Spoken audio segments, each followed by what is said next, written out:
Lakle lakle Inspector Tayai Tayai Tayai Ahan mamukta da Inspector Tayai tabiri basingu James Saigurjamna taram nokchabag loinana ikoknona khurumjari ngasi su paring naina sathajari ba khwaidagi sangba solo drama Inspector Tayai lising ama satruka yankai mari suba tangka loinana sathajari ba poloida hariba tangkak asigina chamaga taramari suba tangka paring asina miyamda puning loksing oiba haujuk tholiba thodo wathok singesdegi afaba kya lokchinduna afaba khongthang thangnanabagi damaktan matau tamnanabagi damak nati maruina inkhalagniba amadi naha oriba kya gi damak sandokchariba crime gi series mamangi tangkakta adomna tabikre memi gi khongul lirakpada memi masak khangdaba miyo emaga kaithel amada wari sanake haiba pau asip phangudagi kaithel adu da toina lakhi haiba miyo amakhak muhina mafam adu da senaduna lekhi amadi mafam adu da Inspector Tayai laktuna miyo adu kanano haina thiba matamda bhorot oiramki amadi mafam adu da mimisu leiramki wari asigi makha haukiba punchida mahangna lankiba langjakiba punama ngasidi mahak lale khanduna nahakpu sonduna dumaklei kari haiba wafam masibu wafam masi asengmani khangdaba haibadudi pap karisu leiti khangna khangna khangsinadaba una una usinadaba tana tana tasinadaba yengna yengna yengsinadaba dudi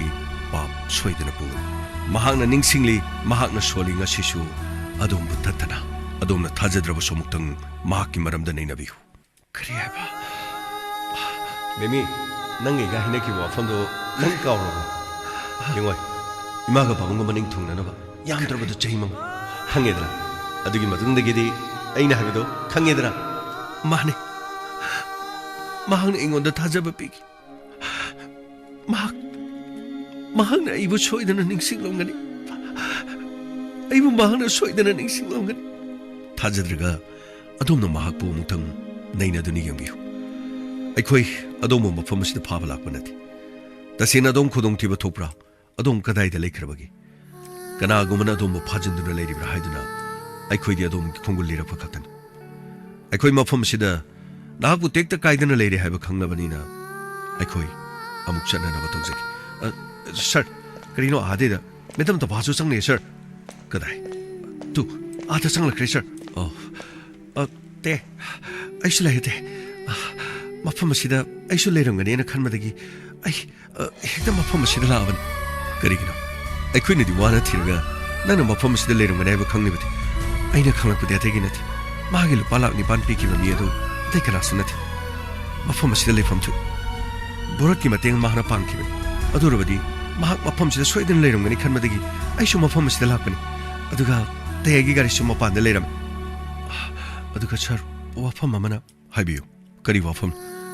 Dr. Lakshmi ga mahaka adugi matangda ai haizaragi Dr. Lakshmi di kedonungda yum palo adongi puroibasu Dr. Lakshmi da mahak yum palo haiduna mahakna so haiba leibani pakhoi ani yasanaraga leibani yasanadravadi imung manungna pressure pirakani khanmadagi makhoi ani masana masana yanabadagi wafam ado kanamta khangandana thamakiban kari haiba wafam asigu mane wafam asi asengmani Dr. Lakshmi di aiga suti naze somna su Dr. Lakshmi gi maramda hena thoidonu khalongani somgi su mateng mane yamna pangdaini pangi madi aigi mateng yamna pangman adugo aina maram oiduna makhoi gi punchida nati adugumba kari mataliti madugi damak wabigan ai Dr. Lakshmi karano haiba mek sekna khang aduga aiga tinariba ngangsing makhoi su magi maramdi hena khangman nahangna chingnaba leirabadi sweetie da dum pau soidan dum pawbian aduga pinky da su ai mahabadi kari su chingnaba leiti adugo ai yu wakhalda ai pamda dumak leirabasu ai yu ene kari su kaiba leiti adugo aina maram oiraga imung adu da mai salang hanbadi ai yu ene di mukhana pamdri madu imung manunggi oiba wafam adubu madu punamaktu adongi ipuroiba ranjatna loine leiba ngaktan adom lohong labin adomu inthoktuno leiba oirabasu adomu karigi miraifam thopaki ain gi miyengdasu adom yum adugi mau adumagoi divorce tawduna khainabagi khudiak pinakiba leiba nati adubu ai mafam aduda nati adom adom gi hak tan bi ai adubu yum aduda adom karigumba mikup amata lening den hairabasu adom ni imung aduda khaina babak natribani na yum adugi mau hojik so dumak oi adom na karigidama mafam asida lotuna legedak adom gi yum lei adom gi ipanu pa lei aduga adom gi ima pabung makhoi loine su lei mafam asida lotuna leiraga nahaki ningbabu thungadran aidi aningba pama magidama aigi ningba thungba thungdaba madugidama ai mafam sida leijaba nati chumi aigi ipanu pa thoibale ipanu pa gi mamanaba prakash ai khoigidama yamna wajaban ima lei pabung lei pomnamak lei adubu khanghaudana imung asigi marina aigi poroibada aina kidney piba phangjakiban imung asimak nalamdrabadi aini poroibada kidney piba su phangamdabai aina sel amata logdana kidney pige haiba matamda inimbok ikobokna yarakidi adubu aini imung aduda aigi aningba pamba talakani aina makhodi yelakani khanduna aingonda aina pesa logdana kidney pige haibado inimbok amadi ikobokna yakidi adubu aibu sel lona nabagi lambi dudi maraibak thiraba aigi pa borona mafam asida machagi damak layeng na nabagi mahakna lakhiba mahaki sel chinba adubu aina khangki aina khanglamdrabadi aingonda gisu kidney piramdaba sudumoge atopa kanagumba madagi soidana pirambasu adubu ipuroi babunungsi aina makhoidagi sel lokrabasu sel aduda aina lupa amata sijanaba nati adubu imung asigi nungsiraba aigi ipa borot ki macha mahaki maning thungnanabadi karigumba kharadi tokba ngamjare khalubada isa ithanda chawthokki masina maram oraga mafam asida aina ipa nupa gi manakta mafam asida laksabani aigi oijaba thiba lakpa nati hoi kaisu kaiba leiti adubu aikoine mafam asida laisidi nahakpa soike ge rakhanduna lakpani tasengna hairabada ranjana dongi damak yamna waji aduga masa anabani haiba kauthokduna nahakpu koithi thibado adugi pausu aikoi loina tar adugi mathakta haujikti yumda oina chatpana farani imaga pabungasu yamna wari hai athoibado yamna kapamal imasu yamna kapi yumdagi iche phangdrabadi yumda hanjal roi haiduna thokibadigi athoibasu khongulli duna leiri mal adubu ai hana mafam asida chatlugi ge khaiduna mafam asida hana lakpani adu nungsiraba ipanupa amasu mafam asida phangli athoibagisu khara khanbiraga chumme medamna haibiri wafamda achumma ngaktani aigi ipanupadi atangmani adubu ipanupadu aigi dama yamna waramlagani ai yum aduda ai soidina chatkani ai mafam aduda soidina chatkani ta hainaringeda yoksalakpana hal iche karino aidi thiba yaba thirore iche phangdrabadi yumda hanjilu haidana aina hadagi yum changdri nangdi kadaida leiriba nangdi kadaida leiribano ichena phone chu pukide aduga ichega pau phaunagadamasu aidi kanada hangni kanada thirugani prakash ka igane koi thi dina iche kadaida leibage haiduna thi ruribne adubu medam ga iga pau phaunabada medam no mafam asida soidina leiramba yai heba pau ma aduga medam na hairakpudugi matungina aishu mafam asida yengluge harambaduda ai hana yongning man khiduna aisul anglabani prakash nangsi yaurei iche nahandagin sai singani thingwai amta sadramni che kariginu chena satki harasu ekoida hairamdri du kariginu ekoi leire habasu iche kaurabro iche gi matuna ma karigi tekadagi iche ibai khoina iche bo hanthani yenglabasu ibai khogi mokhogi mama mapaduna iche bo hanthani yenglabasu aikhoigi di iche se atangma mani amagumani makhoina thoi bidruga kari torge che nopanupa thoi babu kari matu nuksidra che hayu che nopanupa bu kari matu nuksidra bro prakash aina kari tobagi nuksiroi dorino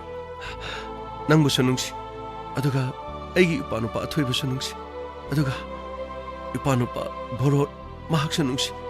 mahaki luinabi sundari mahak sanungsi piklibe icha bobisu mahak sanungsi adubune aina nakhoigi nabai de kidney piba phanglibasidi yungwai borot ki mapandagin ꯑꯗꯨꯅ ꯑꯩꯅ ꯆꯥꯎꯊꯣꯛꯆꯔꯤꯕꯅꯤ ꯑꯩꯅ ꯃꯥꯒꯤꯗꯃꯛ ꯃꯄꯨꯡ ꯐꯥꯅ ꯁꯦꯕꯥ ꯇꯧꯕ ꯉꯝꯗ꯭ꯔꯕꯁꯨ ꯑꯩꯒꯤ ꯏꯊꯥꯅꯨꯡ ꯑꯁꯤꯗ ꯑꯩꯒꯤ ꯏꯆꯥ ꯃꯤꯇꯝꯗꯨꯅ ꯁꯥꯒꯩ ꯑꯗꯨꯗ ꯇꯤꯜꯍꯟꯕ ꯉꯝꯗ꯭ꯔꯕꯁꯨ ꯃꯃꯟ ꯌꯥꯎꯗ꯭ꯔꯕꯤ ꯂꯥꯏꯔꯕꯤ ꯈꯨꯡꯒꯪꯗꯒꯤ ꯄꯣꯛꯂꯛꯄ ꯑꯩꯒꯨꯝꯕ ꯅꯥꯇꯩ ꯆꯥꯗ꯭ꯔꯕ ꯑꯃꯗꯤ ꯑꯩꯒꯤ ꯄꯣꯔꯣꯏꯕꯒꯤꯗꯃꯛ ꯀꯔꯤꯒꯨꯝꯕ ꯈꯔ ꯑꯩꯅ ꯇꯧꯕ ꯉꯝꯕꯁꯦ ꯏꯄꯥ ꯅꯨꯄꯥ ꯚꯥꯔꯣꯠꯀꯤ ꯃꯥꯏꯀꯩꯗꯒꯤ ꯑꯗꯨꯅ ꯃꯥꯒꯤ ꯃꯐꯝꯗ ꯑꯩꯅ ꯑꯄꯦꯟꯕ ꯐꯣꯡꯗꯣꯛꯆꯅꯕ ꯃꯐꯝ ꯑꯁꯤꯗ ꯂꯥꯛꯂꯝꯕꯅꯤ ꯑꯩ ꯈꯨꯗꯣꯡꯆꯥꯕ ꯑꯃꯠꯇꯒꯤ ꯑꯩ ꯃꯐꯝ ꯑꯁꯤꯗ ꯂꯥꯛꯈꯤꯕ ꯅꯠꯇꯦ ꯐꯔꯦ ꯑꯩ ꯍꯧꯖꯤꯛꯇꯤ ꯅꯈꯣꯏꯒꯤ ꯅꯇꯨꯡ ꯏꯟꯗꯨꯅ ꯆꯠꯂꯒꯅꯤ ꯑꯗꯨꯒ ꯚꯥꯔꯣꯠ ꯏꯆꯦ ꯑꯃꯨꯛ ꯂꯥꯛꯀꯅꯤ ꯌꯦꯡꯉꯣꯏ ꯅꯪ ꯀꯔꯤꯃꯇ ꯅꯤꯡꯍꯟꯅꯒꯅꯨ ꯏꯆꯦ ꯏꯆꯦꯅ ꯃꯐꯝ ꯑꯁꯤꯗꯒꯤ ꯆꯠꯈ꯭ꯔꯕꯗꯤ ꯏꯆꯦ ꯅꯨꯄꯥꯗꯤ ꯌꯥꯝꯅ ꯅꯨꯡꯉꯥꯏꯍꯧꯔꯔꯣꯏ ꯚꯥꯔꯣꯠ ꯏꯃꯥꯗꯣ ꯑꯩꯕꯨ ꯁꯣꯏꯗꯅ ꯋꯥꯔꯧꯔꯝꯂꯅꯤ ꯄꯥꯕꯨꯡꯁꯨ ꯕꯤꯄꯤ ꯁ꯭ꯇ꯭ꯔꯣꯛ ꯇꯧꯗꯨꯅ ꯂꯩꯕꯅꯤꯅ ꯄꯥꯕꯨꯡꯁꯨ ꯑꯩꯕꯨ ꯁꯣꯏꯗꯅ ꯋꯥꯔꯧꯂꯝꯂꯅꯤ ꯏꯆꯦ ꯁꯣꯏꯗꯅ ꯂꯥꯛꯀꯅꯤ ꯍꯧꯖꯤꯛꯇꯤ ꯑꯉꯥꯡꯁꯨ ꯃꯁꯥ ꯐꯒꯠꯂꯦ ꯌꯦꯡꯉꯣꯏ ꯃꯈꯥ ꯇꯥꯅ ꯑꯉꯥꯡꯒꯤ ꯂꯥꯌꯦꯡꯒꯗꯕꯗꯣ ꯅꯤꯡꯊꯤꯖꯅ ꯂꯥꯌꯦꯡꯒꯗꯕꯅꯤ ꯑꯗꯨꯒꯅꯦ ꯑꯩ ꯁꯣꯏꯗꯅ ꯑꯩ ꯃꯐꯝꯁꯤꯗ ꯑꯃꯨꯛ ꯑꯩ ꯂꯥꯛꯀꯅꯤ ꯏꯄꯥ ꯅꯨꯄꯥꯒꯤ ꯌꯨꯝ ꯑꯩꯅ ꯂꯥꯛꯅꯤꯡꯕ ꯃꯇꯝꯗ ꯑꯩꯅ ꯂꯥꯛꯀꯗꯧꯔꯤꯕꯅꯤ ꯏꯆꯦ ꯏꯆꯦꯅ ꯂꯥꯛꯇ꯭ꯔꯕꯗꯤ ꯅꯄꯥ ꯌꯥꯝꯅ ꯋꯥꯔꯧꯒꯅꯤ ꯑꯩꯒꯤꯗꯤ ꯏꯆꯦꯁꯦ ꯏꯁꯣꯔꯃꯛꯅ ꯊꯥꯔꯛꯄ ꯑꯁꯦꯡꯕ ꯃꯤꯠꯅ ꯎꯕ ꯏꯁꯣꯔꯅꯤ ꯏꯆꯦ ꯂꯩꯔꯝꯗ꯭ꯔꯕꯗꯤ ꯑꯩꯒꯤ ꯄꯤꯛꯂꯤꯕ ꯏꯆꯥ ꯃꯊꯧ ꯀꯔꯝꯒꯅꯤ 이제 소이드는 락비우고 징어이 아둠는 꺾건 아이 락가니 나 코이 매암 레이리시디 이체기네 까리 이마타 닝마 퉁다바 아이 레이트 하우지디 아이 닝마 퉁라바네 아이 아피엔 마하이바부 나 코이 매암 레이리바시 마룹나 아이기 제보 마포마시다 땡트 가이드나 탐비라마시 이함나 농아시 아이디 이제 에마 방저레나 하라우드나 잉어 아이기 마나마싱 아디가 아울바 가리시 우린 아시기 가리세 마시다 마나마싱 야마 하바가 애니 요르 가리시소 이제나 앙 라잉무기 비바 페사도드기 아이니 크라 록톡라가 아이기 비즈니스 아시다 마땡 모이네 너기다 막 한다 카타 레이자반 마시나 이육데 인상 나피 포르가 요르가 할라가 이제가 농아이나 마포마시다 사이싱 사도는 레이자라만 아두부 아사 강더바 미크라나 아이기 콩을 리럭고드기 아이쇼 파카트나 마포마시다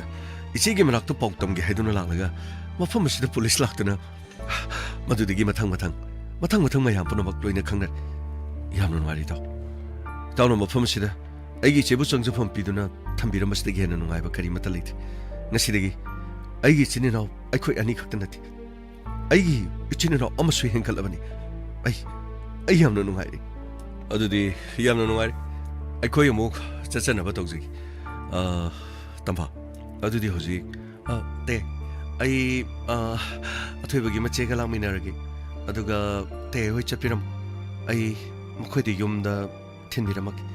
अदुगा अथोइबना ममांगदा गाड़ी थौजरन आई तपना मो होरेन स्टेशन अमुक लाग फरेने दुति आइखोइ हानजरमक अथोइबा अदुदि खोइ मुक चलुखिगे को सर यामनो नुवाइजरि सर खोइना चेगी खुंगुल लिबिदुना चेगी मफमसे खंगनबिबा सिगिदमा थोइबा इच्छोर दिति मसी देखोइ गी थौन चलुखि यदि गमै चनबा तौसे यामनादि नुंगाइजरे अदो करिनो इचे मेमिसो फंगसु फंगे अदो सिदगिदि इचे मेमिसो करिनो मागी मतुंगदा मी हाइजरकदबा यामना लैबा मालेदा सेनिने लानगनो कुमैगे कुमै ngатani na हारिजे अदो असि यामना नुंगारे मेतम थबा अदुदि करिनो इचे मेमिगा मु लापिबा तारेनि को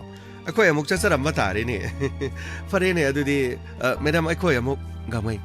आइगा लामिनरगी नखोय दम चलम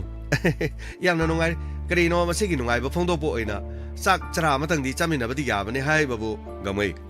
सर लेइदना पुलप नुंगाइना खोय हराउ कुमै चही सो अनौ लापगी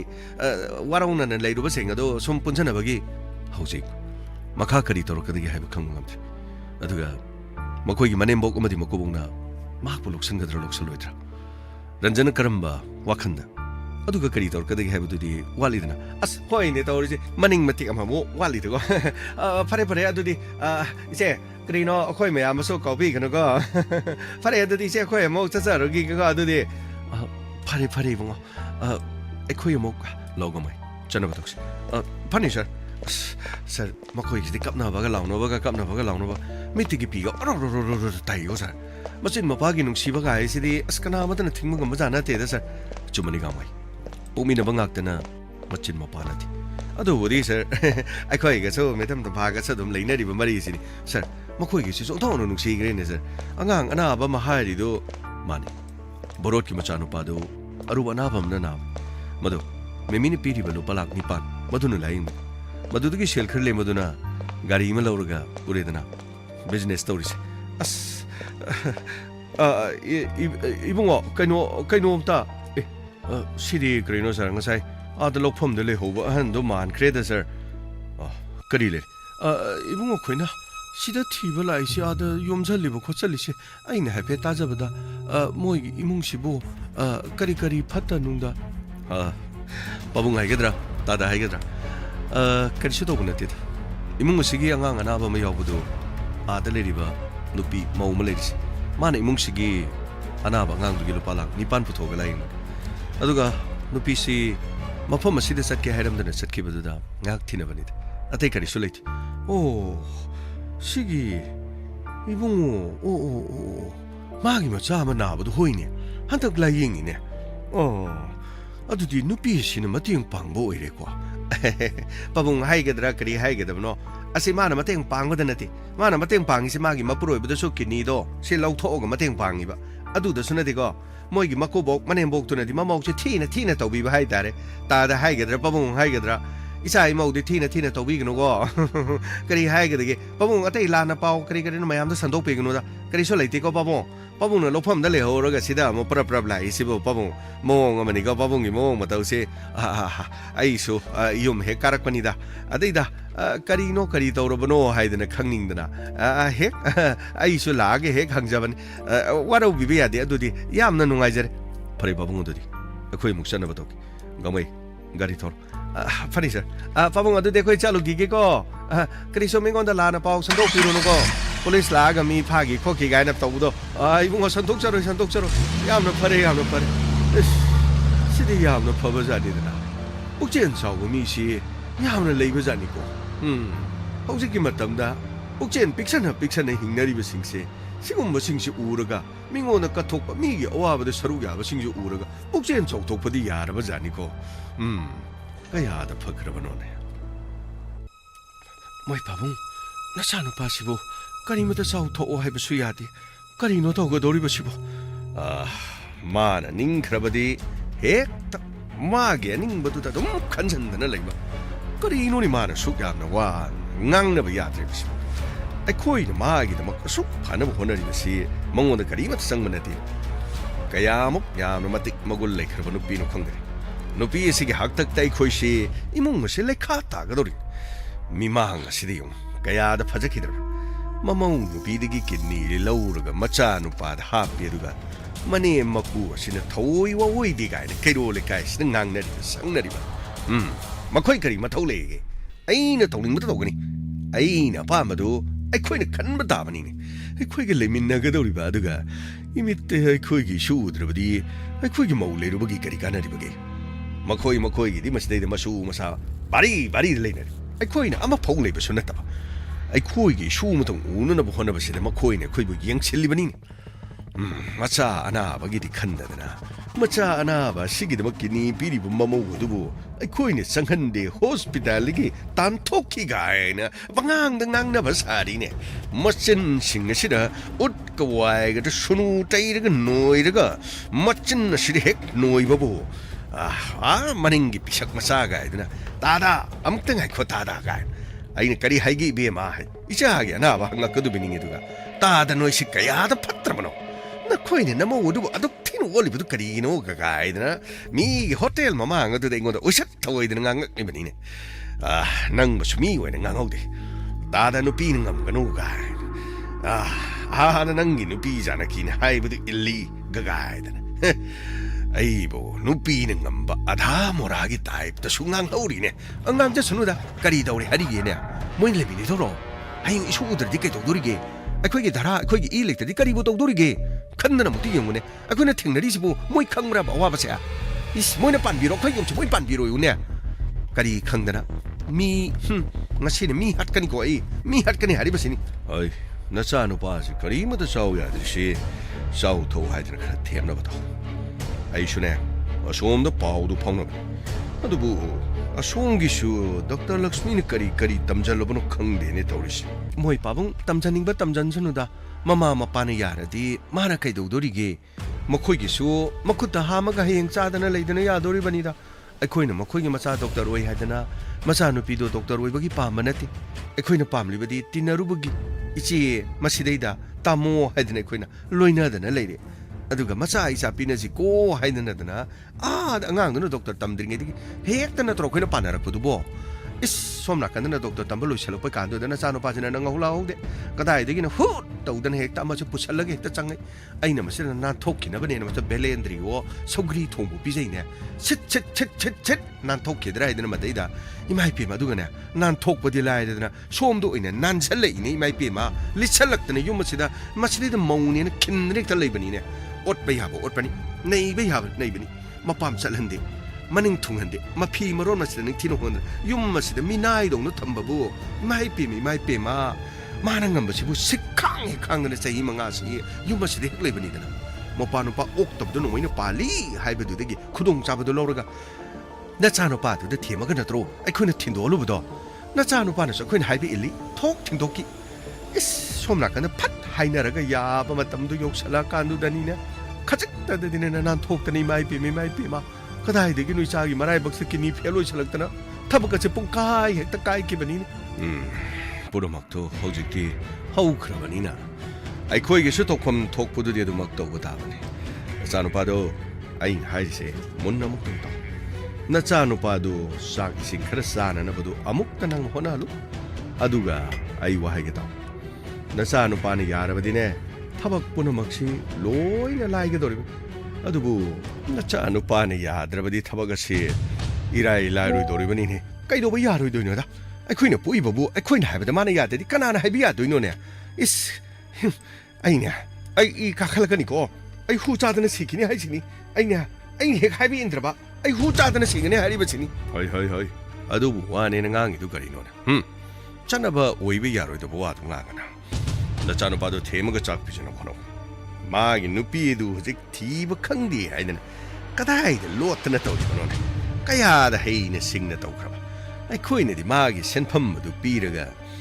아이코이디 예럭러로이 하이네 칼로니 아두부 마나 호직 떠오리버시 와시 카직카직다기 뿌나먹 쏙톡드는 깨로 레까이시 세각까헬레드라 뿌나먹시 세각까헬러버니네 마나 마기 와퍼마시 미뽕 코디먹다 니무니무 앙한드나 마기 미짱들 로이네 미뽕 코디먹 레이네 모나 그래 까야다 싱크라버노니 아인 하이드로 시금버 미시 타자루누 하이드 야라바디 몽원드기 키니도 신다나 바 하이드나 해 코나바니 단자하도 키니 비게 하이베 미시 아마 니데게 헤나 톨록타바 톨록디버 싱가도수 셀 팜보 오이네타 하두가 마기 셀도 에코이네 비루라바니나 셀도나 예락나로이 칼루라가 마나 헤나 에코이도 온센드나 예락리바니네 호스피탈리기 젤가 토독어두 야야라원키 미뽕 쿠디막 까야다 라이네 강간그라바 이스 마두디기디 상가 자우 오이라말리니 폴리스 타나 떠우드는 허지 꼬이타우 터우드는 마닝메야 까다이디 잣크라바게 까다이디 레이디바게 가이나 티라드나 이 바우드가 야오라드나 혼나자바도 마라디 마히사가니 칼리 아두부 아이코이기 이사네 코이나 하이비 인드라바디 까나나 하이비 인가도리게네 까나다 보아니 나차나빠도 테마가네 아인 하리버신 한나 아인 하리버신 사이싱도 가직땅 비전나나버도 아무것도 혼을써서 아두가네 마카타바데 이토키 망다나 망아디 누피도 아둠 망크라디 파가다바니 카라 레이르가 좀 땀나 가우자니다 마나 까나드는 식 로트나 레롱가 도리도 마콩나가 찼다나 마쿠타 루파 락 니판도 빠이르바니나 하 마나 떠오른거도 타박싱도 yengu네 모이 바봉 아이디 쿠니에카 떠우드나 마쿠타 루파 락 니판 빠이르바니 가이나 모이 바봉 미가 니역트나 이몽무시다 봄 똑가 갑살락트나 랑살락트나네 디만가 목 똑살로이드로 미 모이 바봉아 어이 마도 뽕떡 또뭐 야바나티네 헥타 타박토 알아이브로 마도 오이드 오이르가나 ꯑꯩꯈꯣꯏꯅ ꯄꯨꯂꯤꯁꯇ ꯇꯥꯛꯄ ꯇꯥꯔꯦꯗꯅ ꯐꯅ ꯑꯗꯨꯝ ꯐꯔꯕꯅꯤ ꯃꯗꯨꯗꯤ ꯇꯧꯕꯨ ꯇꯧꯔꯣ ꯍꯥꯏꯔꯤꯕꯅꯤꯅꯦ ꯑꯩꯗꯤ ꯀꯤꯕꯤꯕꯖꯥꯠ ꯅꯠꯇꯦ ꯎꯀꯤꯜ ꯑꯃ ꯑꯐꯕ ꯇꯧꯔꯒ ꯀꯦꯁ ꯑꯃ ꯄꯥꯟꯁꯤꯜꯂꯒ ꯑꯩꯈꯣꯏꯒꯤ ꯏꯃꯨꯡꯗ ꯕꯣꯝꯇꯣ ꯂꯪꯁꯤꯜꯂꯛꯏ ꯗꯤꯃꯥꯟ ꯇꯧꯁꯤꯜꯂꯛꯏ ꯒꯥꯏꯅ ꯍꯥꯏꯔꯒ ꯑꯩ ꯄꯨꯝꯅꯃꯛꯁꯤꯡ ꯑꯗꯨ ꯑꯩꯈꯣꯏꯅ ꯃꯥꯒꯤ ꯃꯊꯛꯇ ꯑꯣꯟꯈꯠꯄ ꯌꯥꯏꯗꯅ ꯃꯗꯨ ꯑꯣꯏꯔꯕꯗꯤ ꯑꯩꯈꯣꯏꯅ ꯃꯥꯕꯨ ꯃꯤꯔꯥꯏꯕ ꯑꯩꯈꯣꯏꯅ ꯃꯥꯕꯨ ꯏꯟꯊꯣꯛꯄ ꯃꯇꯝꯗ ꯀꯅꯥꯁꯨ ꯀꯔꯤꯁꯨ ꯍꯥꯏꯅꯔꯣꯏ ꯄꯥꯕꯨꯡ ꯃꯥꯕꯨ ꯏꯕꯨꯡꯉꯣ ꯅꯤꯇꯥꯏ ꯅꯪ ꯂꯥꯛꯂꯦꯗꯅ ꯅꯪꯒꯤ ꯃꯔꯨꯞꯁꯤ ꯆꯥꯛ ꯏꯁꯤꯡꯒ ꯑꯃꯠꯇ ꯆꯥꯎ ꯍꯥꯏꯕ ꯌꯥꯗꯦ ꯅꯪ ꯈꯖꯤꯛꯇꯪ ꯆꯪꯉꯒ ꯑꯃꯨꯛꯇ ꯊꯦꯝꯃꯝꯃꯨꯗꯅ ꯏꯕꯨꯡꯉꯣ ꯄꯥꯕꯨꯡ ꯑꯩꯅꯁꯨ ꯐꯅꯌꯥꯝ ꯍꯥꯏꯔꯝ ꯆꯥꯛ ꯏꯁꯤꯡ ꯆꯥꯊꯣꯛꯑꯣ ꯆꯥꯛ ꯏꯁꯤꯡ ꯆꯥꯊꯣꯛꯑꯣ ꯑꯗꯨꯕꯨ ꯍꯤꯗꯥꯛ ꯒꯨꯂꯤ ꯆꯥꯕꯅꯤꯅ ꯆꯥꯗ ꯌꯥꯗꯕꯒꯤ ꯃꯃꯤꯡꯇꯒꯤ ꯑꯣꯏꯅ ꯈꯔ ꯁꯨꯝ ꯆꯥꯗꯅ ꯂꯩꯔꯦ ꯄꯥꯕꯨꯡ ꯆꯪꯉꯣ ꯆꯪꯉꯣ ꯑꯃꯨꯛꯇꯅꯦ ꯑꯃꯨꯛꯇ ꯊꯦꯝꯃꯨ ꯆꯠꯂꯣ ꯅꯨꯄꯤꯗꯨꯒꯤ ꯈꯣꯡꯒꯨꯜꯗꯤ ꯀꯝꯗꯧꯔꯦ ꯍꯥꯏ ꯄꯥꯕꯨꯡ ꯊꯣꯏꯗꯣꯛꯄ ꯑꯩꯗꯤ ꯀꯔꯤꯃꯇꯕꯨ ꯇꯥꯗ꯭ꯔꯦ ꯄꯥꯕꯨꯡ ꯌꯥꯝꯅ ꯍꯩꯈ꯭ꯔꯦꯅꯦ ꯆꯪꯉꯣ ꯆꯪꯉꯣ ꯆꯪꯉꯣ ꯐꯅꯤ ꯄꯥꯕꯨꯡ ꯑꯩ ꯆꯥꯛ ꯆꯥꯗꯕ ꯌꯥꯗꯦ ꯍꯥꯏꯌꯨꯀꯣ ꯐꯅꯤ ꯄꯥꯕꯨꯡ ꯐꯅꯤ ꯑꯁ ꯀꯝꯗꯧꯅꯤ ꯇꯧꯔꯤꯁꯤꯗꯤ ꯃꯣꯏ ꯄꯥꯕꯨꯡ ꯅꯨꯄꯤꯗꯨꯁꯨ ꯐꯪꯕ ꯀꯧꯕ ꯂꯩꯇꯦ ꯍꯥꯏꯔꯤ ꯃꯥꯜꯂꯦꯗ ꯇꯧꯔꯤꯁꯤ ꯀꯗꯥꯏꯗꯒꯤ ꯐꯪꯒꯅꯤ ꯂꯣꯠꯂꯤꯕꯅꯤꯅꯦ ꯑꯩꯈꯣꯏꯗ ꯃꯤꯡꯆꯠ ꯊꯤꯅꯅꯕ ꯃꯤꯅ ꯉꯥꯡꯅꯅꯕꯒꯤꯗꯃꯛꯇꯅꯤ ꯐꯩ ꯇꯧꯁꯅꯨ ꯃꯥꯁꯨ ꯇꯧꯁꯅꯨꯕ ꯌꯦꯡꯕ ꯇꯥꯕꯅꯤ ꯃꯥꯅ ꯑꯁꯨꯝꯅ ꯀꯣꯛ ꯊꯥꯗꯔꯕꯗꯤ ꯑꯩꯈꯣꯏꯅ ꯑꯃꯨꯛ ꯀꯣꯛ ꯊꯥꯗꯕ ꯇꯥꯕꯅꯤꯗꯅ ꯃꯣꯏ ꯄꯥꯕꯨꯡ ꯀꯔꯤꯅꯣꯃꯤ ꯍꯧꯖꯤꯛ ꯇꯧꯒꯗꯧꯔꯤꯕꯁꯤꯕꯨ ꯑꯩ ꯉꯁꯥꯏ ꯅꯪꯅ ꯍꯥꯏꯈꯤꯕꯗꯣ ꯃꯗꯨꯅꯤ ꯃꯤ ꯈꯔ ꯅꯦꯛꯂꯒ ꯃꯁꯤꯕꯨ ꯑꯩꯕꯨ ꯃꯣꯏ ꯄꯥꯕꯨꯡ ꯑꯃꯨꯛ ꯋꯥꯌꯥꯝꯅꯗꯅꯅꯦ ꯑꯃꯨꯛ ꯆꯣꯞꯅꯗꯅ ꯑꯃꯨꯛ ꯇꯣꯛꯂꯔꯅꯤ ꯌꯥꯗꯤ ꯌꯥꯔꯛꯇ꯭ꯔꯕꯗꯤ ꯀꯔꯤꯅꯣ ꯈꯔꯗꯤ ꯇꯧꯗꯕꯗꯤ ꯌꯥꯔꯣꯏ ꯃꯥꯅ ꯁꯨꯝ ꯉꯝꯍꯟꯕꯗꯤ ꯃꯗꯨ ꯀꯌꯥ ꯅꯨꯡꯉꯥꯏꯔꯣꯏ ꯌꯦꯡꯕ ꯇꯥꯔꯦ ꯅꯆꯥꯅꯨꯄꯥꯗꯣ ꯆꯥꯛ ꯑꯃꯨꯛꯇꯪ ꯆꯥꯎ ꯍꯥꯏꯕꯗꯣ ꯌꯥꯕ꯭ꯔꯥ ꯑꯃꯨꯛꯇ ꯌꯦꯡꯉꯨ ꯆꯠꯂꯨꯅꯦ ꯑꯃꯨꯛꯇ ꯃꯣꯏ ꯄꯥꯕꯨꯡ ꯅꯆꯥꯅꯨꯄꯥ ꯉꯥꯡꯅꯅꯤ ꯈꯟꯕꯗ ꯑꯩ ꯀꯣꯛꯀꯅꯦ ꯄꯨꯡꯁꯥ ꯁꯥꯔꯕꯅꯤꯗ ꯑꯩ ꯇꯧꯔꯤꯁꯦ ꯅꯆꯥꯅꯨꯄꯥꯗꯤ ꯁꯣꯝꯗ ꯊꯣꯛꯂꯛꯑꯦꯅꯦ ꯀꯔꯤꯅꯣ ꯅꯪ ꯁꯣꯝ ꯊꯣꯛꯂꯛꯏꯁꯤꯕꯨ ꯀꯔꯤꯅꯣ 이마 바보 ngasi디 nasa wafam amta haijaki karino ne hey nangbo nasa nungai tadan leiri somda mu tholei babu ai kari shidauti ai ima ga pabunga da ai amukta wafam amta noluksaki ai karino ne hayuni nangna hainingi du karino hayo babu ai marumni tai lakpadagi pautar hauji phawa meme की थीफम खंगदे meme से पबुं hospital की माना चटके यावना चटखिब नत्रगा इमा गा पबुंगना मफम अदुदा चलगा माबो hospital असिदगी चटखो hospital दुगी bill मखाताना थीबंगमा मखाताना नखोइना नारकलब सोइ खैना दायित्व लौबंगमो हाइदना पबुंगी मागना चलगा मेमी की कादा वफम असिबो हाइबिरोब्रा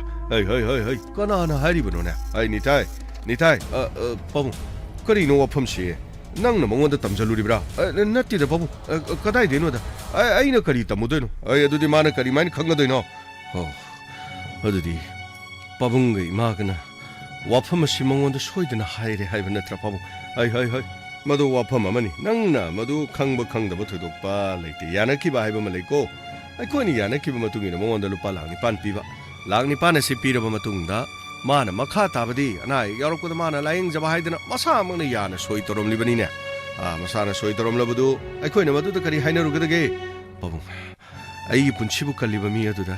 नंग नसाना लायंग जौ हाइरबदी पबुं करमना यागनि हई करीनोना नंगना हाइरिबदुबो Ranjan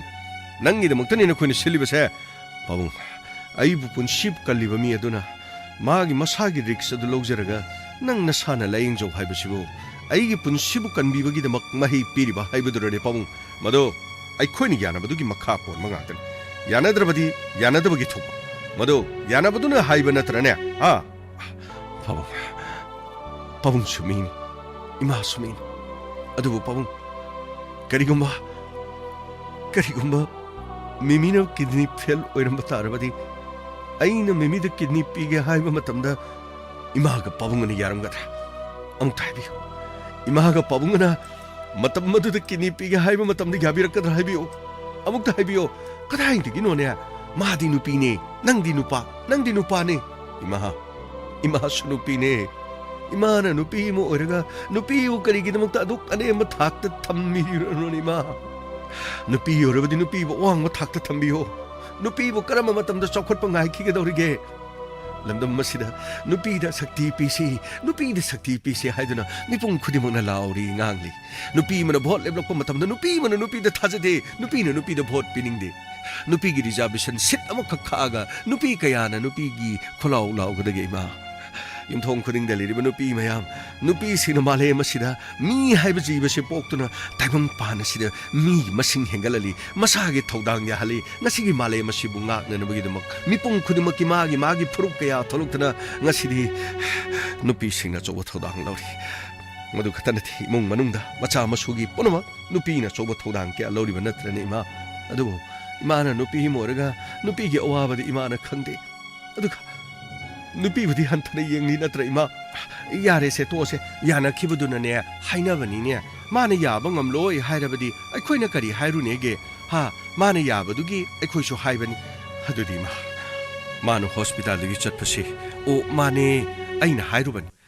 hairubadu sene phibam amada hairubani ne mabu chalu chattaba yadi haibana te ne hospital gi discharge tawnu bagi haibani ne ima dudi discharge tawbu numit da madi chatkre adu ima imung asida ibo chaksa khom ama cha hidakuli chaw haiba taraga di ma imaga popungana mimigi imung adu chattuna makhoi gi mama mapada nachanu pido aikhoina tanthukibani aikhoina chalankibani haiduna imaga popungana mafam adu chalaga makhoi gi ma popungda mutang haibiraga mimibu mafam khangna nabagi da amungtang imaga popungana haibiyo masi khakta da hairabadi ima ai yasida ai kariguma ima hoina chaw haibado ima ai chaki adu natrabadi ima na ingoda phaniam hairabasu ai ising marik amata thakloi ai hidaguli ai karimata charoi ai na haribasi ima ga pabungani harabadi phai adu natabata ai karisu charoi ai karisu charoi haima karino tawrisibu mai pabunga nasanu pasibu hoji mana harisibu karino ne harisibu hoji pu makhoi gi mama mapa da chalaga ai khoi momu ai jaruga doriba karino ni tawga doribasibo ai ni tai khangde pabung karino imung asida tawriba mong matawsi ai di khara phanaramdra khallaga mu lakjaban imung sida oiramiba phibam sidi phibam maman aina khallisiga oiramisiga ekta khenaba ni tai punamak sibo pabung nasadi karimta yaujat aseng yam haidokkalena pabung khoina nan ngangududagi aidi marupta guli chaw hidak chaw haijaba natana ai thodok karim haijat imung sigi mari leiraba thabok thoramdasu ai kaya yaujaningda yumdasu ne as somda namong bidro ngangwada ingoda ngangwada mi obe wa ngangdram karigino nangna yungduda nangna mateng pangidu karino nangge kidney failure di aina nanggi damak sinba taba aina kidney failure di nang sinba ngamgadro as aigi nupina ngangmuji babu ma karino ne ngangmuji adu somda di mu memina mai kidney loktoga somda mu nasanu badu piringa as madugi mu aina kanai mi chang hino moigi manembo makubok tugi chang ibra hingchabi ani do kaina ba kari haiba nangi nupina khoibo pabung wari wanida moina sum haibudo adugi wari ni aidi aseng muchi sum haidra di pabung aisi yam nanjalle ne pabung aisi bungom ita dre hantak marakse aina haining bana ama aduga somdo oirak bana ama oibasida aisi men manam tadra pabung waro biya di go pabung moigi ma pabung hoi lambi de dum khangam gani da habe chalaga dum haibiru bada dum yabuti yajarak jane lori di memi du thi khangdrim ni na kari muk torok khodoino nacha nupi do puthoro u gaina hairu matamda asomdagi moigi mama hoi kari hoina muk kari torokodono du de idi khangdre babu as lure babung hujiki mong du di ai ima ga babung sibu satpi do ribra chalu do ribra somdadi itau gi sai sing ni charoi na hai gre adu babung ima ga na satpi ra ga hepetang hairu na phadok di malida adu hairu ra ga somna kandagi moini yarak ta ba du horen kari no khana dare dana hauji maki di lady bibam sida di kitang haibiru draga di as ꯄꯥꯕꯨꯡꯒ ꯏꯃꯥꯒ ꯈꯤꯇꯪ ꯈꯨꯗꯣꯡꯆꯥꯕ ꯋꯥꯠꯇꯧ ꯃꯥꯜꯂꯦꯗ ꯇꯧꯔꯤꯁꯦ ꯀꯔꯤ ꯍꯥꯏꯒꯗꯕꯅꯣ ꯑꯩ ꯃꯦꯟ ꯃꯥꯟ ꯑꯃ ꯇꯥꯖꯗ꯭ꯔꯦꯗ ꯑꯩꯒꯤ ꯋꯥꯗꯤ ꯃꯥꯅ ꯊꯥꯡꯉꯩ ꯁꯦꯡꯅ ꯍꯥꯏꯔꯕꯅꯤꯅ ꯑꯩꯈꯣꯏ ꯆꯠꯄ ꯇꯥꯔꯦ ꯍꯥꯏꯔꯨꯕ ꯇꯥꯔꯦꯗꯅ ꯑꯗꯨꯒ ꯃꯥꯅ ꯍꯥꯏꯕ ꯏꯜꯂꯕꯅꯤꯅ ꯑꯩꯈꯣꯏꯅ ꯍꯥꯏꯕ ꯑꯃꯨꯛ ꯃꯥꯅ ꯏꯟꯕ ꯇꯥꯕꯅꯤ ꯄꯥꯕꯨꯡ ꯍꯣꯏꯅ ꯍꯥꯏꯕ ꯏꯟꯕ ꯍꯥꯏꯕꯗꯤ ꯑꯩꯈꯣꯏꯅ ꯍꯥꯏꯕ ꯏꯟꯕ ꯍꯥꯏꯕꯗꯤ ꯃꯍꯥꯛ ꯅꯨꯄꯤ ꯑꯗꯨꯒ ꯄꯨꯟꯁꯤ ꯆꯨꯞꯄꯒꯤ ꯑꯣꯏꯅ ꯀꯥꯏꯅꯕ ꯅꯨꯄꯤ ꯑꯗꯨꯒ ꯃꯔꯤ ꯂꯩꯅꯗꯕ ꯄꯥꯕꯨꯡ ꯃꯗꯨꯕꯨ ꯌꯥꯔꯛꯀꯗ꯭ꯔꯅꯤ ꯀꯔꯤꯒꯤ ꯌꯥꯔꯣꯏ ꯃꯥꯅ ꯍꯥꯏꯕ ꯈꯨꯟ ꯌꯥꯔꯕꯅꯤꯅ ꯑꯩꯈꯣꯏꯅ ꯍꯥꯏꯕꯁꯨ ꯃꯥꯅ ꯌꯥꯕ ꯇꯥꯕ ꯐꯔꯦ ꯍꯣꯁꯄꯤꯇꯥꯜ ꯑꯗꯨꯗꯒꯤ ꯆꯠꯂꯣ ꯍꯥꯏꯕꯗꯨꯗꯤ ꯑꯩꯈꯣꯏꯅ ꯍꯥꯏꯔꯨꯔꯦ ꯑꯩꯈꯣꯏꯅ ꯍꯥꯏꯔꯨꯔꯕꯅꯤನ ꯃꯆꯥꯅꯨꯄꯤꯗꯨ ꯑꯩꯈꯣꯏꯅ ꯍꯥꯏꯔꯨꯕꯗꯨ ꯂꯥꯜꯂꯦ ꯅꯆꯥꯅꯨꯄꯤꯗꯨ ꯄꯨꯊꯣꯔꯛꯑꯣ ꯍꯥꯏꯗꯅ ꯍꯥꯏꯕ ꯇꯥꯔꯦꯗꯅ ꯃꯈꯣꯏꯗꯤ ꯃꯃꯥ ꯃꯄꯥ ꯇꯥꯟꯅꯔꯒ ꯃꯐꯝ ꯑꯗꯨꯗ ꯂꯣꯠꯁꯤꯟ ꯈꯣꯠꯆꯤꯟꯗꯅ ꯃꯆꯥꯅꯨꯄꯤꯗꯨ ꯊꯝꯂꯤꯕ ꯑꯣꯏꯔꯦꯀꯣ ꯑꯩ ꯃꯃꯥ ꯀꯝꯗꯧꯕ ꯆꯠꯄ ꯇꯥꯔꯦꯗꯅ ꯅꯆꯥꯅꯨꯄꯥꯅ ꯀꯔꯤꯃꯇ ꯆꯥꯔꯔꯣꯏ ꯍꯥꯏꯔꯕꯅꯤꯅ ꯐꯅꯤ ꯏꯃꯥꯒ ꯄꯥꯕꯨꯡꯒ ꯉꯥꯏꯍꯥꯛ ꯆꯠꯊꯣꯛꯎꯕꯗꯤ ꯑꯗꯨꯝ ꯐꯅꯤ ꯈꯜꯂꯤ ꯑꯃ ꯑꯣꯏꯔꯦ ꯍꯧꯖꯤꯛ ꯑꯣꯏꯔꯤꯕ ꯀꯟꯗꯤꯁꯟꯁꯤ ꯈꯔꯗꯤ ꯂꯨꯔꯦ ꯍꯥꯏꯖꯔꯤꯕ ꯀꯟꯗꯤꯁꯟꯁꯤꯗ ꯏꯃꯥꯒ ꯄꯥꯕꯨꯡꯒꯅ ꯆꯠꯄꯤꯔꯨꯗ꯭ꯔꯒꯗꯤ ꯁꯣꯝ ꯅꯥꯀꯟꯗꯗꯤ ꯑꯃꯨꯛ ꯆꯥꯕ ꯊꯛꯄ ꯍꯤꯗꯥꯛ ꯒꯨꯂꯤ ꯀꯔꯤꯗꯣ ꯑꯃꯨꯛ ꯆꯠꯄ ꯇꯥꯕꯅꯤ ꯍꯥꯏꯔꯨꯕ ꯇꯥꯕꯅꯤ ꯌꯨꯝ ꯑꯗꯨꯗ ꯑꯗꯨꯒ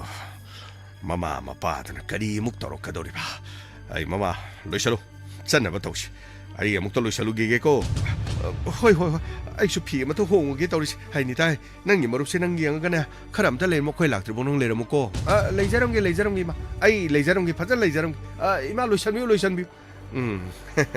ꯑꯃꯨꯛ ꯐꯥꯎ ꯆꯠꯇꯕ ꯃꯐꯝꯗꯨꯗ ꯆꯠꯄ ꯇꯥꯔꯕ ꯏꯁ ꯀꯝꯗꯧꯅꯤ ꯇꯧꯔꯤꯁꯤꯗꯤ ꯁꯤꯗꯒꯤꯗꯤ ꯀꯔꯤꯅꯣ ꯂꯥꯛꯀꯗꯧꯔꯤꯕ ꯀꯨꯝꯍꯩꯁꯦ ꯑꯉꯛꯄ ꯀꯨꯝꯍꯩ ꯑꯃꯗꯤ ꯂꯥꯛꯀꯗꯧꯔꯤ ꯀꯔꯝꯕ ꯀꯨꯝꯍꯩꯅꯣ ꯑꯗꯨꯗꯤ ꯆꯠꯂꯨꯔꯒ ꯍꯪꯂꯨꯔꯒ ꯃꯗꯨꯗ ꯂꯥꯛꯀꯗꯧꯕ ꯀꯨꯝꯍꯩꯗꯨꯗ ꯈꯪ ꯇꯥꯕꯅꯤꯅꯦ ꯐꯔꯦ ꯁꯤ ꯑꯣꯏꯔꯗꯤ ꯐꯔꯦ ꯀꯔꯤꯒꯨꯝꯕ ꯑꯃꯗꯤ ꯑꯑꯣꯟꯕ ꯑꯍꯣꯡꯕ ꯑꯃꯗꯤ ꯂꯥꯛꯇꯣꯔꯦꯗꯅ ꯀꯗꯥꯏꯗꯅꯣ ꯃꯦꯃꯤ ꯅꯪꯅ ꯂꯩꯔꯝꯒꯗꯧꯔꯤꯗꯨꯅ ꯁꯣꯝꯗꯗꯤ ꯀꯨꯝꯍꯩꯗꯤ ꯅꯨꯡꯉꯥꯏꯗꯣꯔꯦꯍꯦ ꯃꯍꯥꯄꯔꯂꯣꯏ ꯑꯗꯨꯗꯅꯤꯀꯣ ꯅꯨꯡꯉꯥꯏꯗꯣꯔꯤꯁꯦ ꯌꯦꯡꯕ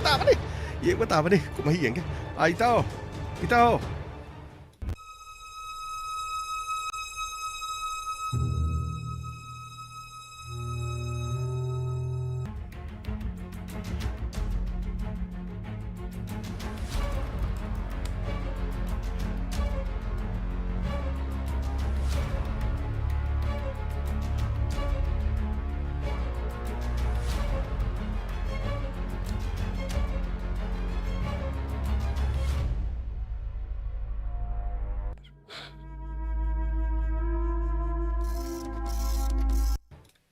ꯀꯔꯤꯅꯣ ꯍꯧꯖꯤꯛ ꯇꯧꯒꯗꯕ ꯀꯗꯥꯏꯗꯅꯣ ꯃꯥꯅ ꯂꯩꯔꯤꯕꯁꯤꯕꯨ ꯑꯩꯈꯣꯏꯕꯨ ꯊꯥꯗꯣꯛꯂꯝꯂꯒ ꯃꯥꯅ ꯑꯁꯨꯛ ꯀꯨꯏꯅ ꯂꯣꯠꯂꯤꯕꯁꯤꯕꯨ ꯀꯗꯥꯏꯗꯅꯣ ꯇꯧꯔꯤꯕꯁꯤꯕꯨ ꯅꯆꯥꯅꯨꯄꯤꯗꯣ ꯀꯗꯥꯏꯗꯅꯣ ꯃꯥꯅ ꯂꯩꯔꯤꯁꯤꯕꯨ ꯑꯩꯈꯣꯏꯕꯨ ꯊꯥꯗꯣꯛꯑꯝꯃꯒ ꯃꯥꯅ ꯆꯠꯂꯤꯁꯤ ꯀꯥꯋꯥꯏꯗꯅꯣ ꯑꯩ ꯏꯆꯥꯅꯨꯄꯤꯒꯤ ꯈꯣꯡꯒꯨꯜ ꯂꯤꯔꯨꯒꯦ ꯑꯩ ꯅꯈꯣꯏꯅ ꯏꯆꯥꯅꯨꯄꯤ ꯊꯤꯉꯝꯗꯗꯤ ꯑꯩ ꯏꯆꯥꯅꯨꯄꯤꯗꯣ ꯊꯤꯔꯨꯒꯦ ꯃꯣꯏ ꯄꯥꯕꯨꯡ ꯅꯆꯥꯅꯨꯄꯥꯁꯨ ꯌꯨꯝꯗ ꯍꯟꯖꯤꯜꯂꯛꯇꯦ ꯃꯆꯦ ꯐꯪꯗ꯭ꯔꯕꯗꯤ ꯌꯨꯝ ꯑꯁꯤꯗ ꯆꯪꯂꯛꯂꯣꯏ ꯍꯥꯏꯗꯨꯅ ꯊꯣꯛꯈꯤꯕꯗ ꯌꯥꯜꯂꯛꯇ꯭ꯔꯤ ꯃꯣꯏ ꯄꯥꯕꯨꯡꯁꯤ ꯌꯨꯝ ꯑꯁꯤ ꯊꯥꯗꯣꯛꯑꯒ ꯆꯠꯂꯒꯦ ꯍꯥꯏꯔꯤꯕ꯭ꯔꯣ ꯍꯧꯖꯤꯛ ꯐꯥꯎꯕ ꯃꯥꯅ ꯂꯥꯛꯇ꯭ꯔꯤꯁꯤ ꯀꯔꯤꯒꯤꯅꯣ ꯃꯥꯅ ꯑꯩꯈꯣꯏꯗ ꯋꯥꯔꯧꯔꯤꯁꯤ ꯀꯔꯤꯒꯤꯅꯣ ꯃꯥꯅ ꯍꯥꯏꯕ ꯈꯨꯗꯤꯡꯗ ꯑꯩꯈꯣꯏꯅ ꯌꯥꯗꯨꯅ ꯂꯥꯛꯑꯦ ꯃꯥꯕꯨꯁꯨ ꯅꯨꯡꯁꯤꯕꯤꯗ꯭ꯔꯕ ꯃꯥꯕꯨꯁꯨ ꯃꯤꯔꯥꯏꯔꯒ ꯂꯩꯔꯕ ꯃꯤꯗꯨꯕꯨ ꯃꯥꯅ ꯑꯗꯨꯝ ꯅꯨꯡꯁꯤꯔꯤꯁꯤꯕꯨ ꯀꯔꯤꯒꯤꯅꯣ ꯑꯝꯇ ꯍꯥꯏꯌꯨꯅꯦ ꯃꯥꯅ ꯑꯗꯨꯝ ꯅꯨꯡꯁꯤꯔꯤꯁꯤ ꯀꯔꯤꯒꯤꯅꯣ ꯑꯗꯨꯗꯤ ꯃꯣꯏ ꯄꯥꯕꯨꯡ ꯑꯩꯈꯣꯏꯅ ꯍꯥꯏꯕ ꯉꯝꯕ ꯅꯠꯇꯦ ꯅꯆꯥꯅꯨꯄꯤꯅ ꯃꯥꯅ ꯀꯌꯥꯒꯤ ꯃꯇꯤꯛ ꯈꯟꯖꯕ ꯀꯌꯥꯒꯤ ꯃꯇꯤꯛ ꯅꯨꯡꯁꯤꯖꯕ ꯑꯗꯨꯕꯨ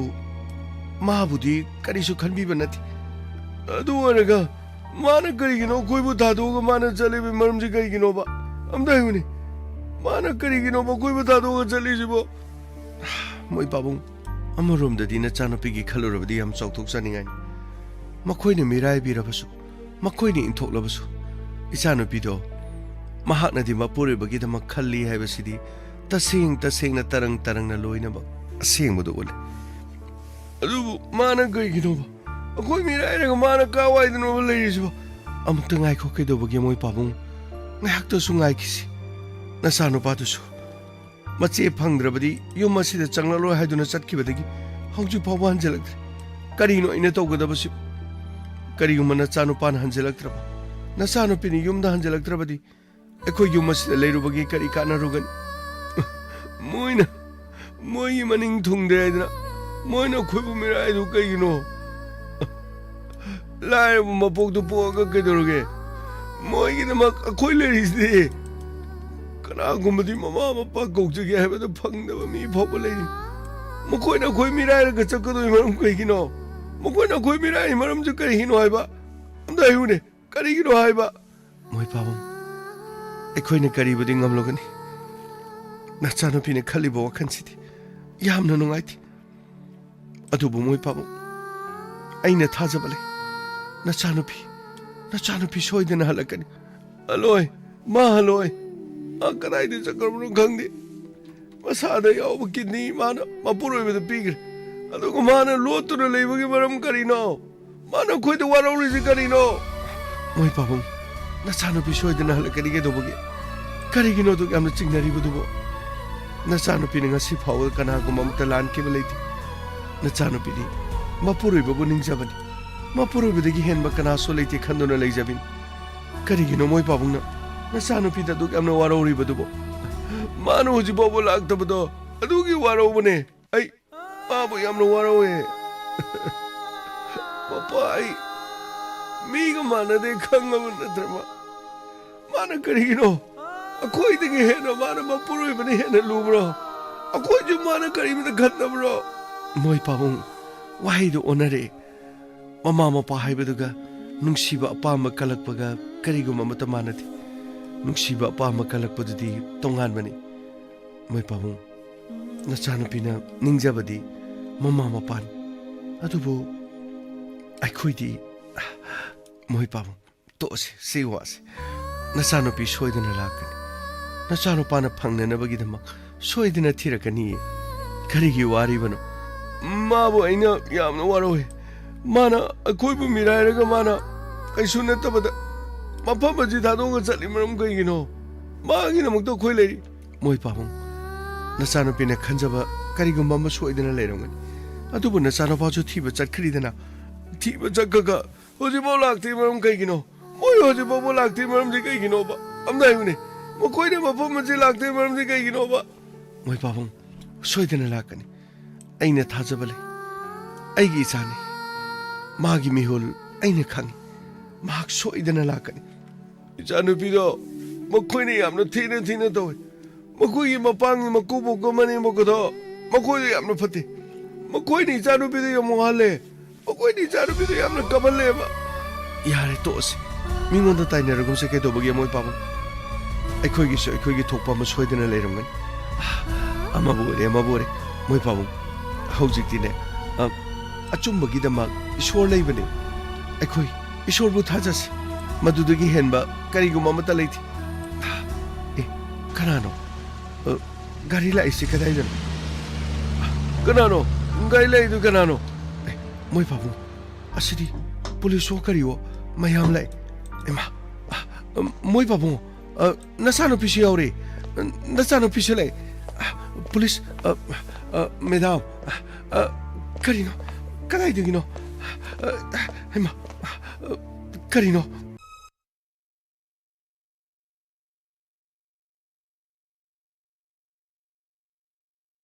Mimi, karino, nang nahamaki katay dali rubage. Ha, nang nahamaki katay dali rubage hai ba. Nang muna pabunga, nang gi imaga karimata nung sidra bro. Nang mo katay dali rubage hayo. Nang mo katay dali rubage hayo. Ima, ay, ipano pagi manak dali rubane. Kari, kanagi ipano pa. Ima, ay nga si kinisin ba pang niba. Ay ni puro bada kinipi ba pang niba si. Tay kanagi sunati ay paano pa borot mahaki mapanan ay mo adudi borot ay badudi macano pa nai hay na to ba aduka nang nakidney piraga selfie kaya hay na to ba mani ma paano pa borot ki manak talay ruban karigino nang na ikoy bumiray raga nang nasat ki ba karigino ha nang borot ki yung dalay ribado karigino nati yung masinangin na yung natro nang nang bapamasta laktribadu karigino haibanina nanggo ima yumasta igidi lengdraban atubu ipano paborot kidi mahakidi kan hasul ibanati ima ꯏꯄꯥꯅꯨꯄꯥ ꯀꯤ ꯃꯅꯥꯛꯇ ꯂꯩꯕꯕꯨ ꯀꯔꯤ ꯀꯥꯏꯕ ꯂꯩꯕꯒꯦ 이베마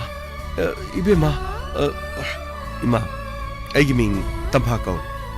아이 아동기 자누비 메미기 마람다 이 짭짜나 로이네카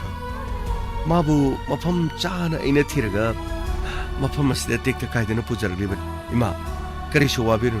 아동기 자누비 와칼 얌나 칸만 마키데 마카리쇼 와링가 레이티 카나노 라리바시나 이마 아시디 카나노 강디 메라 아시디 아이기 이코보카 이네모카 오 강기 닝싱네 호스피탈다 아이고 와리 사나람바더니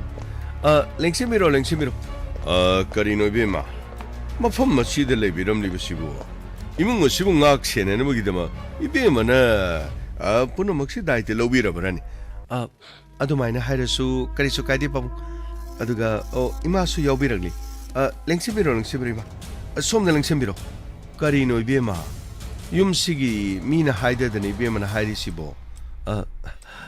ibema sumdobani thiba khangde di yumasida leiramidana thiba khangde harga losillaga mafam asida kumhai jalakeli sanariba janine akhodi khangjadaba yumasida jalakeli sanaraga leibak miyam do wathok oine nebagidama honabi boire ibema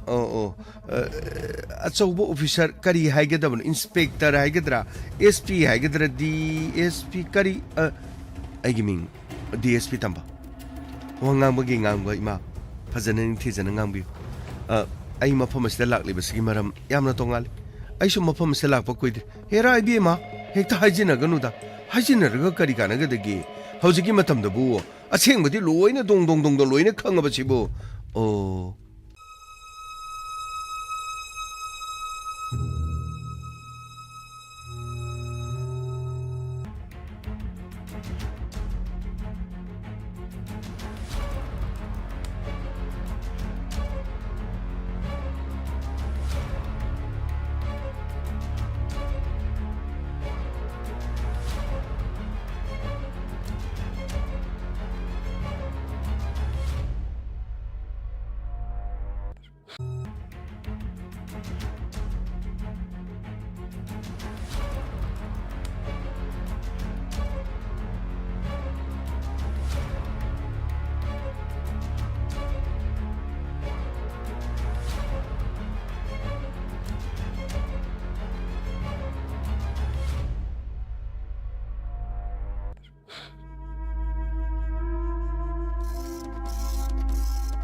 asengbabudi loina khangidima adaida namthak tawba haiba ma leiba adugi matangdun era ibema khoina mafam sida makhoi imongna kayadani ino nate kayadani ino haiba nangi mangre ga harga yumaslega leiramadi yamngakchabadu yamngakchaba mangre haisidi yumda mangonda khillaga leiraga sidaida leibiramadu yamngakchabadu ibema yamngakchabadu ima मासी मफम अमदगे कुन पुरगा लाखन यारे बे मा यारे तौछिनरनु लुपा क्या दबु लेरिनो ने कयाबु पीगे हैबा पुरकपत ngari अदुगु मफम असि लागा खंग्रो इमा गुमनि इन सकमा लेंबा बिनि खलगा लेरगा उसित थवैदबा अदु माइन तोबु याब्रो इमा गुमनबा आइगि सु इमाले अदुबु आइगि मादे दुमना तौति मसागि दमा खलि नचानुपी नमित उदबनि न मिगि मचाबु करिसु लेतन खनमनि ने अदुमना तौगु matung mana adumna toguna haribasini wari sigi maka hayeng amuk tabirasi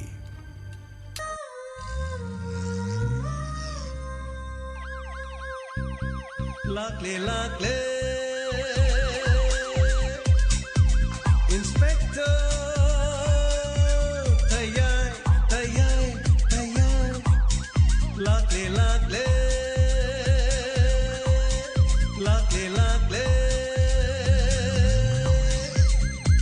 Inspector,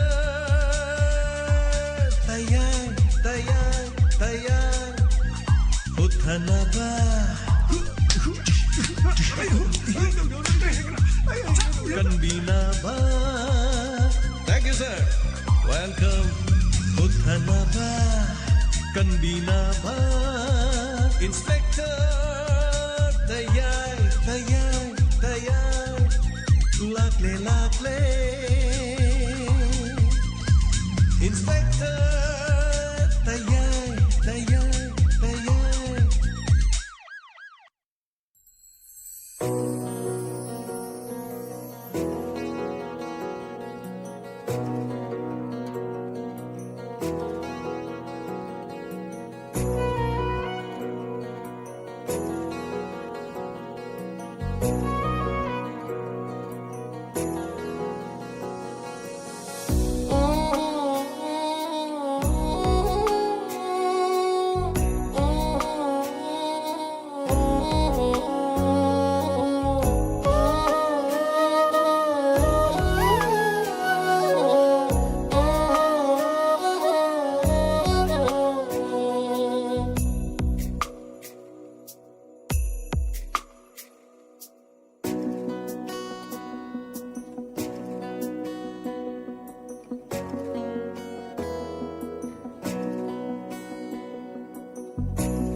Hanana tagatsaring asigi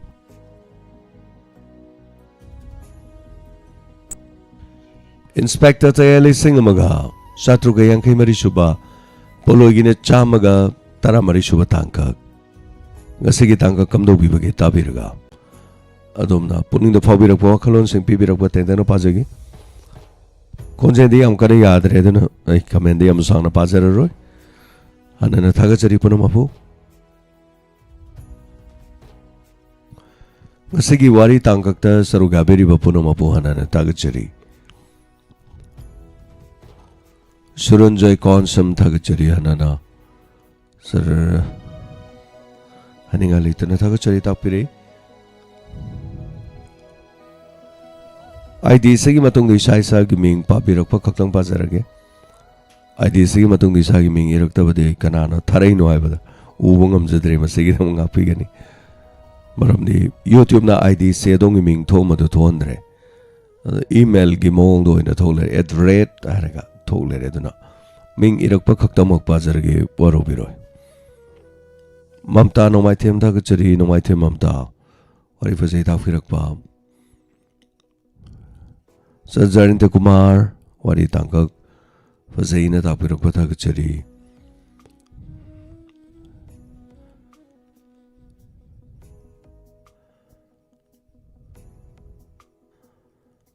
Vicente harok samta kachari kasigi tangkak ta saruga berak pasigi damak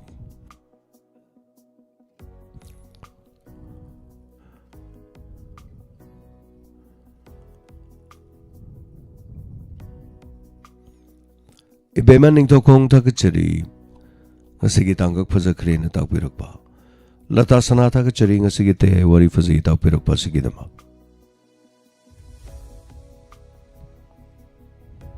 Thank you so much. Hari Priya tagachari ngasig wari nungai jai. Hai na tak pirak pasigi damak. Indo oinam tagachari.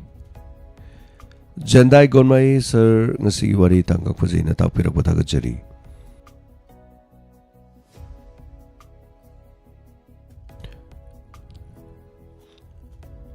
Yung kai bamhelen tagachari ngasigi. Poloy da chama ga tara mariri suba tangkak. Wari phasai na tak pirak pa tagachari.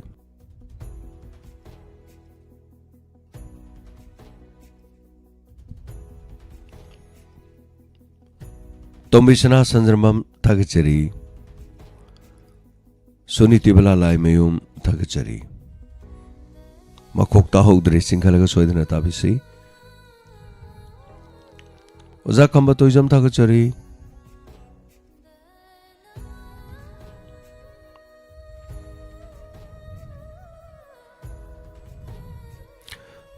Tagachari ay konjel nungai tabana mara moraga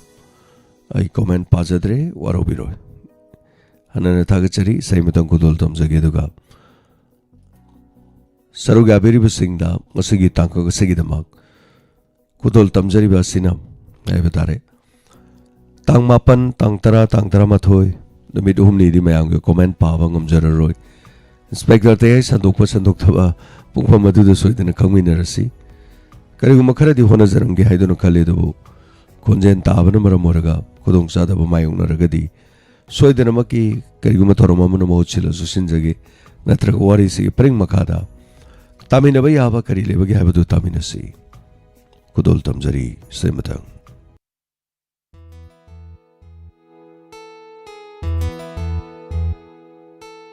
chingi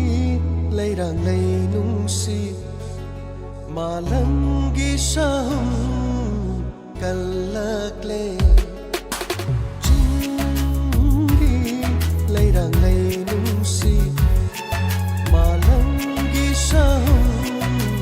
kalakle lotlaro tha moida lona chikna tum lotlaro tha moida lona chikna tum chingi leirang lei nungsi chingi leirang lei nungsi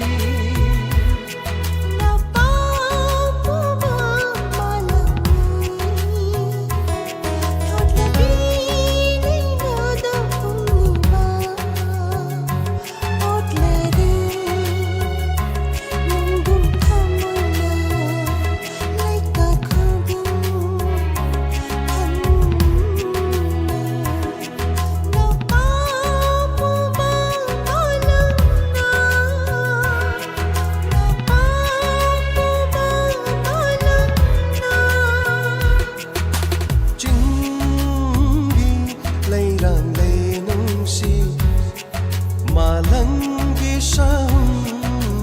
kalakle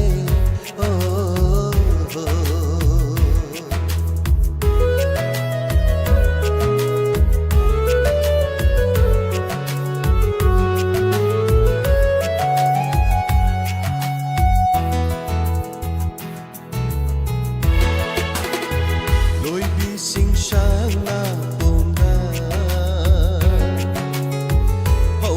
jagoi sariba tanjarene shumhat pina tauda thamoi itha hauda e loi bi sing shang na pomda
Elijah kik lage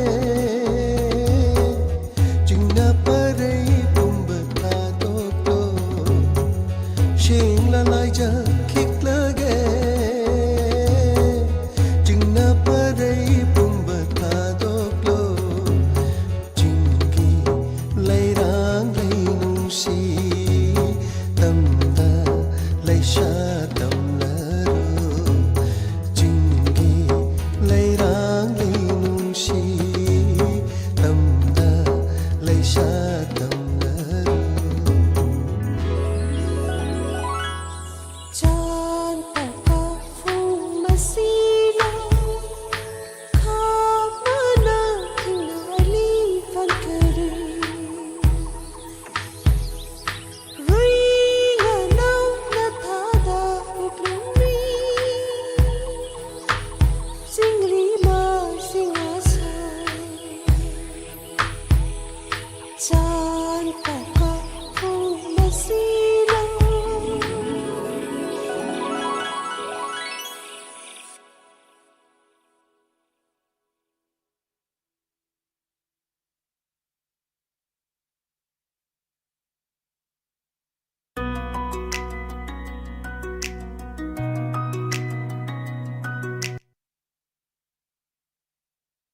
ꯍꯥꯟꯅꯅ ꯊꯥꯒꯠꯆꯔꯤ ꯉꯁꯤꯒꯤ ꯇꯥꯡꯀꯛ ꯑꯁꯤꯗ ꯇꯥꯕꯤꯔꯤꯕ ꯌꯥꯎꯕꯤꯔꯤꯕ ꯄꯨꯝꯅꯃꯛ